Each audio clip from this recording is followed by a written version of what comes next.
Villette by Charlotte Bronte, Chapter 27, The Hotel Crécy. The morrow turned out a more lively and busy day than we, or than I at least, had anticipated. It seems it was the birthday of one of the young princes of Le Bassecoeur, the eldest, I think, the Duc de Dondonneau, and a general holiday was given in his honour at the schools, and especially at the principal Athénée, or college. The youth of that institution had also concocted, and were to present a loyal address, for which purpose they were to be assembled in the public building where the yearly examinations were conducted, and the prizes distributed. After the ceremony of presentation, an oration, or discours, was to follow from one of the professors.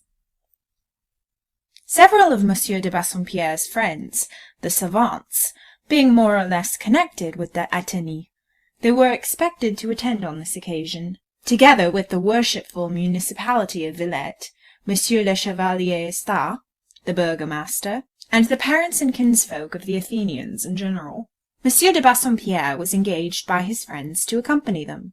His fair daughter would, of course, be of the party, and she wrote a little note to Ginevra and myself, bidding us come early that we might join her. As Miss Fanshawe and I were dressing in the dormitory of the Rue Fossette, she, Miss F., suddenly burst into a laugh. "What now?" I asked, for she had suspended the operation of arranging her attire, and was gazing at me. "It seems so odd," she replied, with her usual half-honest, half-insolent unreserve, "that you and I should now be so much on a level, visiting in the same sphere, having the same connections." "Why, yes," said I. "I had not much respect for the connections you chiefly frequented a while ago. Mrs. Chumley and co. would never have suited me at all." "Who are you, Miss Snowe?" she inquired, in a tone of such undisguised and unsophisticated curiosity as made me laugh in my turn. "You used to call yourself a nursery governess. When you first came here, you really had the care of the children in this house. I have seen you carry little Georgette in your arms like a bonne.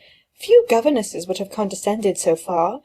And now Madame Beck treats you with more courtesy than she treats the Parisienne St. Pierre, and that proud chit my cousin makes you her bosom friend." "Wonderful," I agreed, much amused at her mystification. "Who am I, indeed? Perhaps a personage in disguise. Pity I don't look the character." "I wonder you are not more flattered by all this," she went on. "You take it with strange composure. If you really are the nobody I once thought you, you must be a cool hand." "The nobody you once thought me," I repeated, and my face grew a little hot. But I would not be angry. Of what importance was a schoolgirl's crude use of the terms nobody and somebody? I confined myself, therefore, to the remark that I had merely met with civility, and asked what she saw in civility to throw the recipient into a fever of confusion.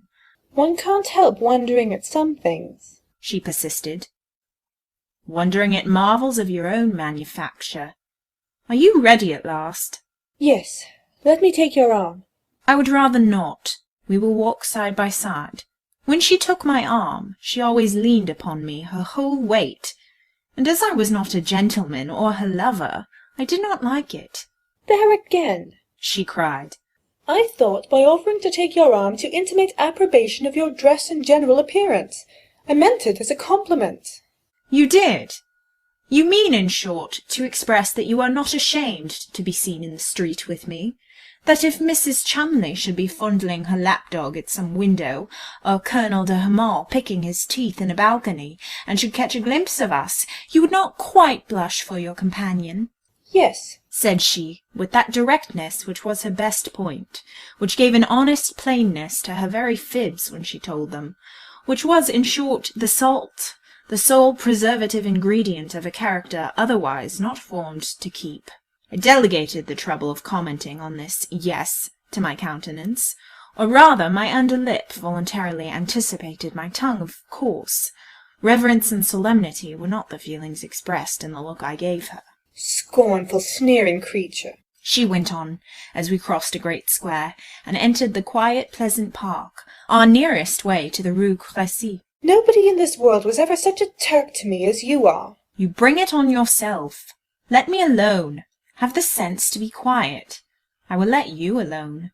As if one could let you alone, when you are so peculiar and so mysterious. The mystery and peculiarity being entirely the conception of your own brain.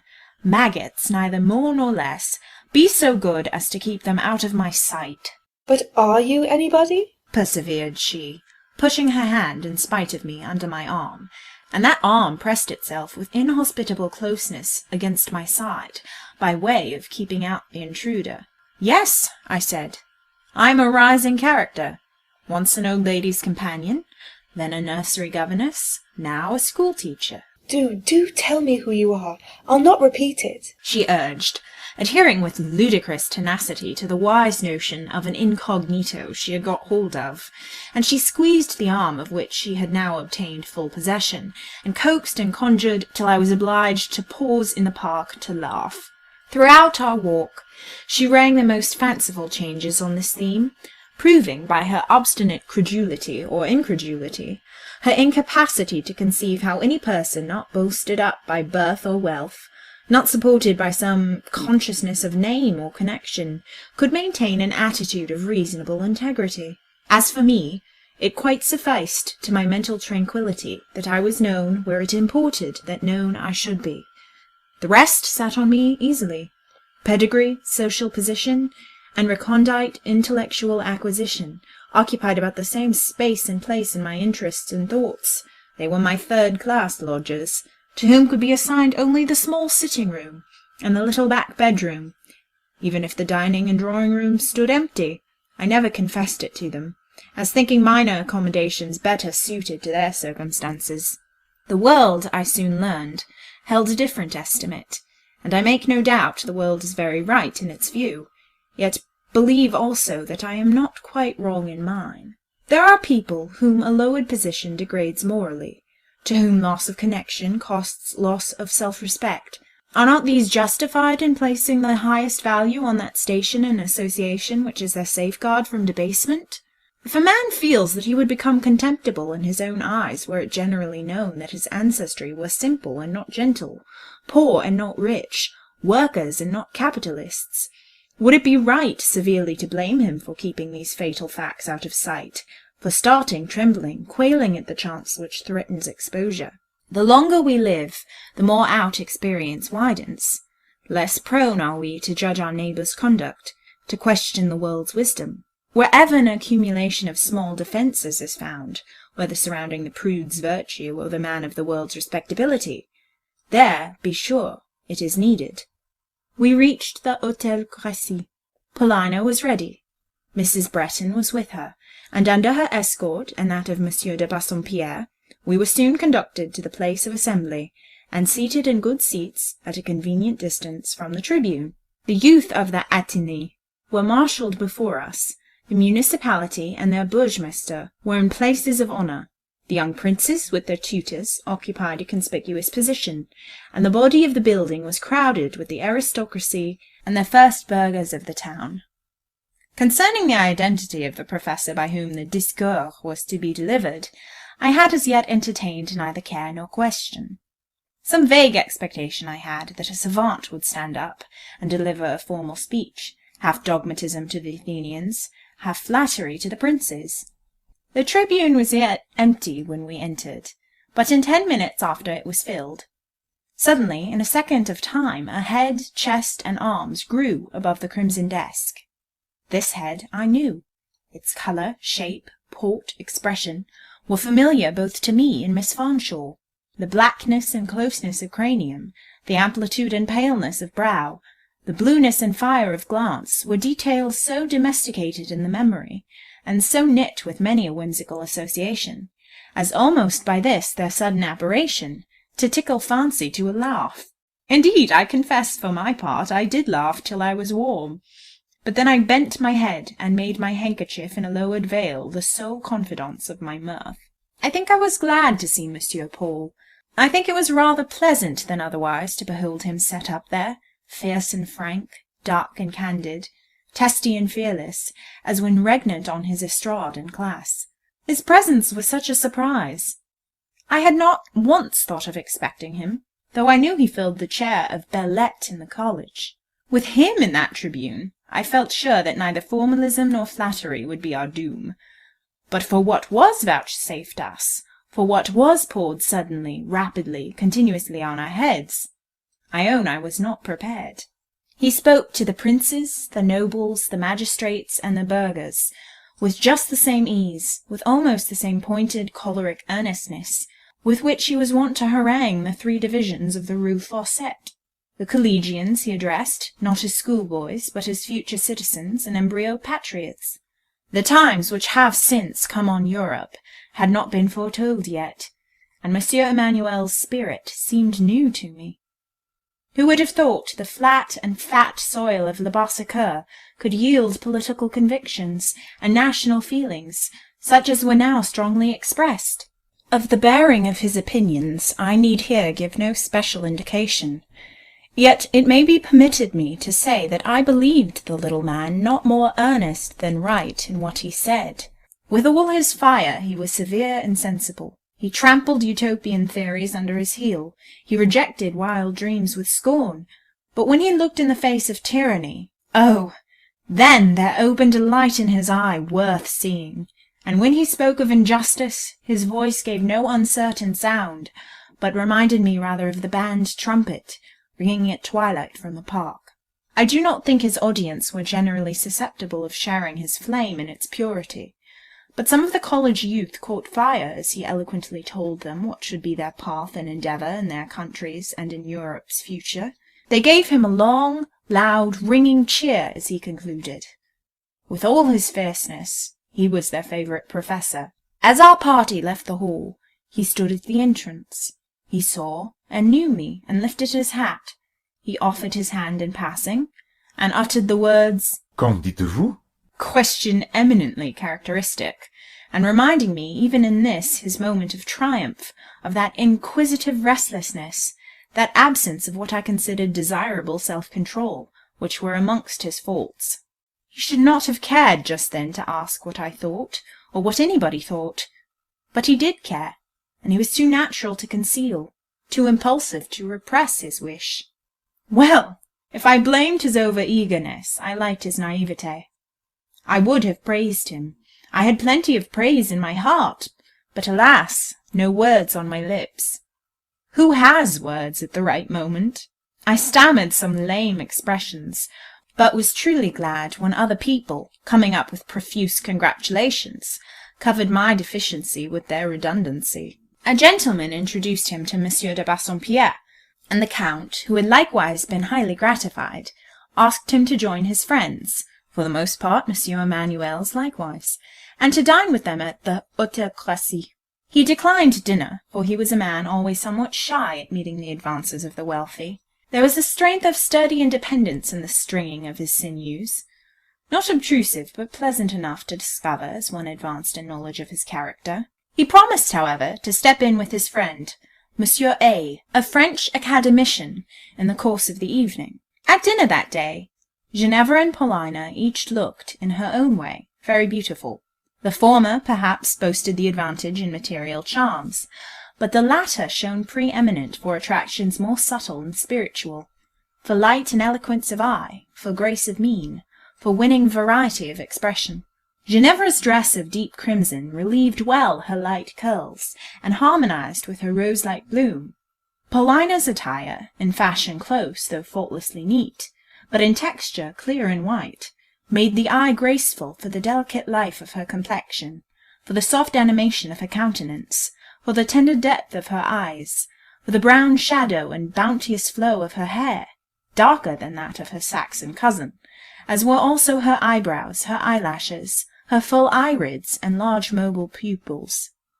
Nature having traced all these details slightly, and with a careless hand in Miss Fanshawe's case, and in Miss de Bassompierre's, wrought them to a high and delicate finish. Paulina was awed by the savants, but not quite to mutism. She conversed modestly, diffidently, not without effort, but with so true a sweetness, so fine and penetrating a sense, that her father more than once suspended his own discourse to listen, and fixed on her an eye of proud delight. It was a polite Frenchman, Monsieur Z., a very learned but quite a courtly man, who had drawn her into discourse. I was charmed with her French. It was faultless, the structure correct, the idioms true, the accent pure. Ginevra, who had lived half her life on the continent, could do nothing like it. Not that words ever failed Miss Fanshawe, but real accuracy and purity she neither possessed, nor in any number of years would acquire. Here, too, Monsieur de Bassompierre was gratified, for, on the point of language, he was critical. Another listener and observer there was, one who, detained by some exigency of his profession, had come in late to dinner. Both ladies were quietly scanned by Dr. Bretton at the moment of taking his seat at the table, and that guarded survey was more than once renewed. His arrival roused Miss Fanshawe, who had hitherto appeared listless. She now became smiling and complacent, talked, though what she said was rarely to the purpose, or rather was of a purpose somewhat mortifyingly below the standard of the occasion. Her light, disconnected prattle might have gratified Graham once. Perhaps it pleased him still. Perhaps it was only fancy which suggested the thought that, while his eye was filled and his ear fed, his taste, his keen zest, his lively intelligence were not equally consulted and regaled. It is certain that, restless and exacting as seemed the demand on his attention, he yielded courteously to all that was required. His manner showed neither pique nor coolness. Ginevra was his neighbour, and to her during dinner he almost exclusively confined his notice. She appeared satisfied, and passed to the drawing-room in very good spirits. Yet no sooner had we reached that place of refuge than she again became flat and listless. Throwing herself on a couch, she denounced both the discours and the dinner as stupid affairs, and inquired of her cousin how she could hear such a set of prosaic gros bonnets, as her father gathered about him. The moment the gentlemen were heard to move, her railing ceased. She started up, flew to the piano, and dashed at it with spirit. Dr. Bretton entering, one of the first, took up his station beside her. I thought he would not long maintain that post. There was a position near the hearth to which I expected to see him attracted. This position he only scanned with his eye. While he looked, others drew in. The grace and mind of Paulina charmed these thoughtful Frenchmen. The fineness of her beauty, the soft courtesy of her manner, her immature but real and inbred tact, pleased their national taste. They clustered about her, not indeed to talk science, which would have rendered her dumb, but to touch on many subjects in letters, in arts, in actual life, on which it soon appeared that she had both read and reflected. I listened. I am sure that though Graham stood aloof, he listened too. His hearing as well as his vision was very fine, quick, discriminating. I knew he gathered the conversation. I felt that the mode in which it was sustained suited him exquisitely, pleased him almost to pain. In Paulina there was more force, both of feeling and character, than most people thought, than Graham himself imagined, than she would ever show to those who did not wish to see it. To speak truth, reader, there is no excellent beauty, no accomplished grace, no reliable refinement, without strength as excellent, as complete, as trustworthy. As well might you look for good fruit and blossom on a rootless and sapless tree, as for charms that will endure in a feeble and relaxed nature. For a little while the blooming semblance of beauty may flourish round weakness, but it cannot bear a blast. It soon fades, even in serenest sunshine. Graham would have started had any suggestive spirit whispered of the sinew and the stamina sustaining that delicate nature. But I, who had known her as a child, knew or guessed by what a good and strong root her graces held to the firm soil of reality. While Dr. Bretton listened, and waited an opening in the magic circle, his glance restlessly sweeping the room at intervals, lighted by chance on me, where I sat in a quiet nook not far from my godmother and Monsieur de Bassompierre, who, as usual, were engaged in what Mr. Home called a two-handed crack, what the Count would have interpreted as a tete-a-tete. Graham smiled recognition, crossed the room, asked me how I was, told me I looked pale. I also had my own smile at my own thought. It was now about 3 months since Dr. John had spoken to me, a lapse of which he was not even conscious. He sat down and became silent. His wish was rather to look than converse. Ginevra and Paulina were now opposite to him. He could gaze his fill. He surveyed both forms, studied both faces. Several new guests, ladies as well as gentlemen, had entered the room since dinner, dropping in for the evening conversation, and amongst the gentlemen, I may incidentally observe, I had already noticed by glimpses a severe, dark, professional outline hovering aloof in an inner saloon, seen only in vista. Monsieur Emmanuel knew many of the gentlemen present, but I think was a stranger to most of the ladies, excepting myself. In looking towards the hearth he could not but see me, and naturally made a movement to approach. Seeing, however, Dr. Bretton also, he changed his mind, and held back. If that had been all, there would have been no cause for quarrel. But not satisfied with holding back, he puckered up his eyebrows, protruded his lip, and looked so ugly that I averted my eyes from the displeasing spectacle. Monsieur Joseph Emmanuel had arrived, as well as his austere brother, and at this very moment was relieving Ginevra at the piano. What a master touch succeeded her schoolgirl jingle! In what grand, graceful tones the instrument acknowledged the hand of the true artist! "Lucy," began Dr. Bretton, breaking silence and smiling, as Ginevra glided before him, casting a glance as she passed by. "Miss Fanshawe is certainly a fine girl." Of course, I assented. "Is there He pursued. another in the room as lovely?" I think there is not another as handsome. "I agree with you, Lucy. You and I do often agree in opinion, in taste, I think, or at least in judgment." Do we? I said, somewhat doubtfully. "I believe if you had been a boy, Lucy, instead of a girl, my mother's godson instead of her goddaughter, we would have been good friends. Our opinions would have melted into each other." He had assumed a bantering air. A light, half-caressing, half-ironic, shone aslant in his eye. "Ah, Graham, I have given more than one solitary moment to thoughts and calculations of your estimate of Lucy Snowe. Was it always kind or just?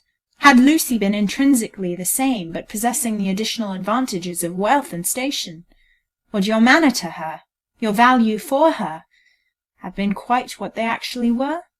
And yet by these questions I would not seriously infer blame. No, you might sadden and trouble me sometimes, but then mine was a soon depressed, an easily deranged temperament. It fell if a cloud crossed the sun. Perhaps before the eye of severe equity I should stand more at fault than you. Trying, then, to keep down the unreasonable pain which thrilled my heart, on thus being made to feel that while Graham could devote to others the most grave and earnest, the manliest interest, he had no more than light raillery for Lucy, the friend of lang syne. I inquired calmly, on what points are we so closely in accordance? "We each have an observant faculty. You perhaps don't give me credit for the possession, yet I have it." But you were speaking of tastes. We may see the same objects, yet estimate them differently? "Let us bring it to the test. Of course, you cannot but render homage to the merits of Miss Fanshawe. Now, what do you think of others in the room? My mother, for instance, or the lions yonder? Messieurs A and Z. Or, let us say, that pale little lady, Miss de Bassompierre." You know what I think of your mother. I have not thought of Messieurs A and Z. "And the other?" I think she is, as you say, a pale little lady. Pale, certainly, just now, when she is fatigued with over-excitement. "You don't remember her as a child?" I wonder sometimes whether you do. "I had forgotten her, but it is noticeable that circumstances, persons, even words and looks that had slipped your memory may, under certain conditions, certain aspects of your own or another's mind revive." That is possible enough. "Yet," he continued, "the revival is imperfect, needs confirmation, partakes so much of the dim character of a dream, or of the airy one of a fancy, that the testimony of a witness becomes necessary for corroboration. Were you not a guest at Bretton 10 years ago, when Mr. Home brought his little girl, whom we then called Little Polly, to stay with Mamma?" I was there the night she came, and also the morning she went away. "Rather a peculiar child, was she not? I wonder how I treated her. Was I fond of children in those days? Was there anything gracious or kindly about me? Great, reckless schoolboy as I was? But you don't recollect me, of course." You have seen your own picture at La Terrasse. It is like you personally. In manner you were almost the same yesterday as today. But, Lucy, how is that? Such an oracle really whets my curiosity. What am I today? What was I the yesterday of 10 years back? Gracious to whatever pleased you, and kindly or cruel to nothing. There you are wrong. I think I was almost a brute to you, for instance. A brute? No, Graham. I should never have patiently endured brutality. This, however, I do remember. Quiet Lucy Snowe tasted nothing of my grace. As little of your cruelty. Why, had I been Nero himself, I could not have tormented a being inoffensive as a shadow. I smiled, but I also hushed a groan. Oh, I just wished he would let me alone, cease allusion to me. These epithets, these attributes I put from me. His quiet Lucy Snowe, his inoffensive shadow, I gave him back, not with scorn, but with extreme weariness. Theirs was the coldness and the pressure of lead. Let him whelm me with no such weight. Happily, he was soon on another theme. On what terms were little Polly and I? Unless my recollections deceive me, we were not foes. You speak very vaguely. Do you think little Polly's memory not more definite? Oh, we don't talk of little Polly now. Pray say Miss de Bassompierre. And of course such a stately personage remembers nothing of Breton. Look at her large eyes, Lucy. Can they read a word in the page of memory? Are they the same which I used to direct to a horn book? She does not know that I partly taught her to read. In the Bible on Sunday nights? She has a calm, delicate, rather fine profile now. Once what a little restless, anxious countenance was hers. What a thing is a child's preference! What a bubble! Would you believe it, that lady was fond of me? I think she was in some measure fond of you, said I, moderately. You don't remember, then? I had forgotten, but I remember now. She liked me the best of whatever there was at Breton. You thought so? I quite well recall it. I wish I could tell her all I recall, or rather, I wish someone, you for instance, would go behind and whisper it all in her ear, and I could have the delight here as I sit of watching her look under the intelligence. Could you manage that, think you, Lucy, and make me ever grateful? Could I manage to make you ever grateful? Said I. No, I could not, and I felt my fingers work and my hands interlock. I felt, too, an inward courage, warm and resistant. In this matter I was not disposed to gratify Dr. John, not at all. With now welcome force I realized his entire misapprehension of my character and nature. He wanted always to give me a role not mine. Nature and I opposed him. He did not at all guess what I felt. He did not read my eyes or face or gestures, though I doubt not all spoke. Leaning towards me coaxingly, he said softly, Do content me, Lucy. And I would have contented, or at least I would clearly have enlightened him, and taught him well never again to expect of me the part of officious soubrette in a love drama, when following his soft, eager murmur, meeting his almost pleading, mellow, Do content me, Lucy.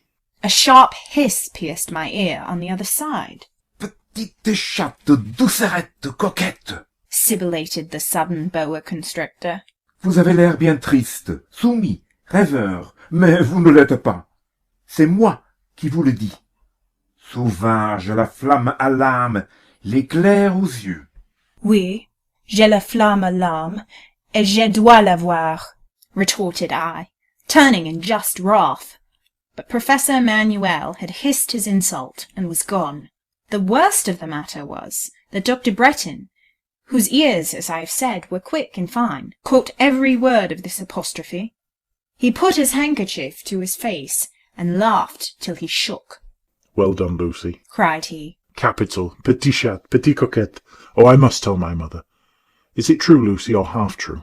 I believe it is. You reddened to the colour of Miss Fanshaw's gown, and really, by my word, now I examine him, that is the same little man who was so savage with you at the concert, the very same. And in his soul he is frantic at this moment because he sees me laughing. Oh, I must tease him. And Graham, yielding to his bent for mischief, laughed, jested, and whispered on, till I could bear no more, and my eyes filled. Suddenly he was sobered. A vacant space appeared near Miss de Bassompierre. The circle surrounding her seemed about to dissolve. This movement was instantly caught by Graham's eye, ever vigilant even while laughing. He rose, took his courage in both hands, crossed the room, and made the advantage his own. Dr. John, throughout his whole life, was a man of luck, a man of success. And why? Because he had the eye to see his opportunity, the heart to prompt to well-timed action, the nerve to consummate a perfect work. And no tyrant passion dragged him back, no enthusiasms, no foibles encumbered his way. How well he looked at this very moment! When Paulina looked up as he reached her side, her glance mingled at once with an encountering glance, animated yet modest. His colour, as he spoke to her, became half a blush, half a glow. He stood in her presence, brave and bashful, subdued and unobtrusive, yet decided in his purpose and devoted in his ardour. I gathered all this by one view. I did not prolong my observation. Time failed me, had inclination served. The night wore late. Ginevra and I ought already to have been in the Rue Fossette. I rose and bade good night to my godmother and Monsieur de Bassompierre. I know not whether Professor Emmanuel had noticed my reluctant acceptance of Dr. Bretton's badinage, or whether he perceived that I was pained, and that, on the whole, the evening had not been one flow of exultant enjoyment for the volatile, pleasure-loving Mademoiselle Lucy. But as I was leaving the room, he stepped up, and inquired whether I had any one to attend me to the Rue Fossette. The Professor now spoke politely, and even deferentially, and he looked apologetic and repentant, but I could not recognize his civility at a word, nor meet his contrition with crude, premature oblivion. Never hitherto had I felt seriously disposed to resent his brusqueries, or freeze before his fierceness. What he had said tonight, however, I considered unwarranted. My extreme disapprobation of the proceeding must be marked, however slightly. I merely said, "I am provided with attendance," which was true, as Ginevra and I were to be sent home in the carriage, and I passed him with the sliding obeisance with which he was wont to be saluted in class by pupils crossing his estrade. Having sought my shawl, I returned to the vestibule. Monsieur Emmanuel stood there as if waiting. He observed that the night was fine. "Is it?" I said, with a tone and manner whose consummate charriness and frostiness I could not but applaud. It was so seldom I could properly act out my own resolution to be reserved and cool where I had been grieved or hurt, that I felt almost proud of this one successful effort. That "is it?" sounded just like the manner of other people. I had heard hundreds of such little minced, docked, dry phrases from the pursed-up choral lips of a score of self-possessed, self-sufficing misses and mesdemoiselles. That Monsieur Paul would not stand any prolonged experience of this sort of dialogue I knew, but he certainly merited a sample of the curt and arid. I believe he thought so himself, for he took the dose quietly. He looked at my shawl and objected to its lightness. I decidedly told him it was as heavy as I wished. Receding aloof and standing apart, I leaned on the banister of the stairs, folded my shawl about me, and fixed my eyes on a dreary religious painting darkening the wall. Ginevra was long in coming. Tedious seemed her loitering. Monsieur Paul was still there. My ear expected from his lips an angry tone. He came nearer. Now for another hiss, thought I. Had not the action been too uncivil, I could have stopped my ears with my fingers in terror of the thrill. Nothing happens as we expect. Listen for a coo or a murmur. It is then you will hear a cry of prey or pain. Await a piercing shriek, an angry threat, and welcome an amicable greeting, a low, kind whisper. Monsieur Paul spoke gently. "Friends," said he, "do not quarrel for a word. Tell me, was it I, or ce grand fat d'Anglais?" So he profanely denominated Dr. Bretton. "Who made your eyes so humid, and your cheeks so hot as they are even now?" "I am not conscious of you, monsieur, or of any other having excited such emotion as you indicate," was my answer, and in giving it I again surpassed my usual self, and achieved a neat, frosty falsehood. "But what did I say?" he pursued. "Tell me. I was angry. I have forgotten my words. What were they?" "Such as it is best to forget," said I, still quite calm and chill. "Then it was my words which wounded you. Consider them unsaid. Permit my retractation. Accord my pardon. I am not angry, monsieur. Then you are worse than angry, grieved. Forgive me, Miss Lucy. Monsieur Emmanuel, I do forgive you. Let me hear you say, in the voice natural to you, and not in that aligned tone, Mon ami, je vous pardonne. He made me smile. Who could help smiling at his wistfulness, his simplicity, his earnestness? Bon, He cried. voilà que le jour va poindre. Dites donc, mon ami. Monsieur Paul, je vous pardonne. I will have no monsieur. Speak the other word, or I shall not believe you sincere. Another effort. Mon ami, or else, in English, my friend. Now, my friend had rather another sound and significancy than mon ami. It did not breathe the same sense of domestic and intimate affection. Mon ami I could not say to Monsieur Paul. My friend I could and did say without difficulty. This distinction existed not for him, however, and he was quite satisfied with the English phrase. He smiled. You should have seen him smile, reader, and you should have marked the difference between his countenance now and that he wore half an hour ago.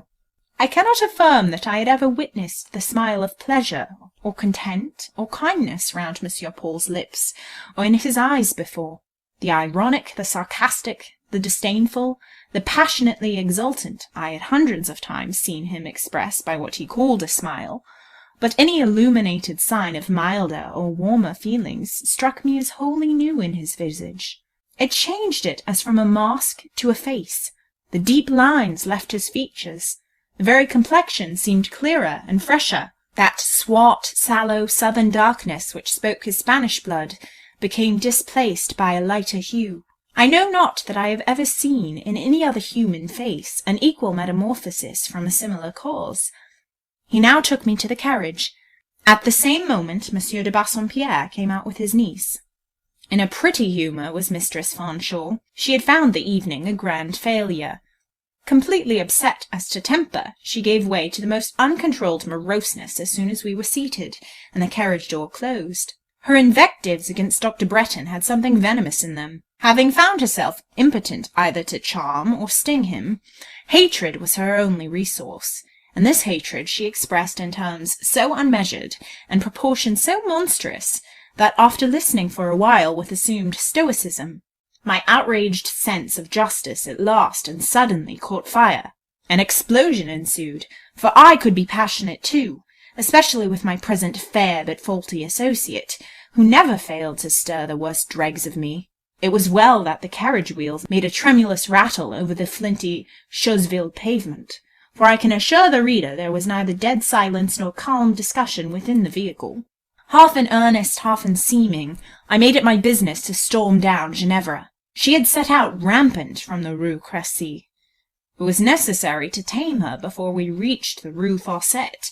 To this end it was indispensable to show up her sterling value and high deserts, and this must be done in language of which the fidelity and homeliness might challenge comparison with the compliments of a John Knox to a Mary Stuart. This was the right discipline for Ginevra. It suited her. I am quite sure she went to bed that night all the better and more settled in mind and mood, and slept all the more sweetly, for having undergone a sound moral drubbing. End of chapter 27.